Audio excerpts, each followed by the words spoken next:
ایک مرتبہ ہم استاد امام کی خدمت میں حاضر تھے تو انہوں نے یہ سوال کیا کہ یہ بتائیے کہ سب سے بڑی دعا کون سی؟ تو ہمیں توجہ نہیں ہوئی.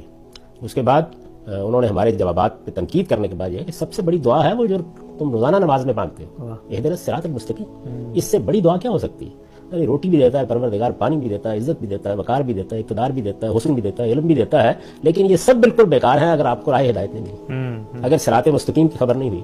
تو صراط مستقیم کی جو دعا ہے قرآن اس کا جواب ہے. اور اس باہمی تعلق سے یہ واضح کر دیا گیا ہے کہ اگر کسی اور چیز کو قرآن مجید کی جگہ دینے کی کوشش کرو گے تو دین کی ساری بنیادیں الٹ کر رکھ دو. اگر آپ غور کر کے دیکھیں تو ہماری امت کا بھی سب سے بڑا علم اور عمل میں المیہ کیا ہے؟ قرآن مجید کی اس حیثیت کو فراموش کر دیا. حیثیت کا مطلب یہ نہیں کہ اس کی آپ عظمت کے گیت گائیں، اس کو آپ جزدان میں لپیٹ کے رکھ دیں، اس کو آپ چومتے رہیں. یہ چیز مطلوب نہیں ہے. کیا چیز مطلوب ہے؟ وہی جس کے لیے قرآن نازل ہوا ہے، یحکم بین الناس فی مختلف فیہ، یعنی وہ آپ کی ہر چیز پر حکومت کرے.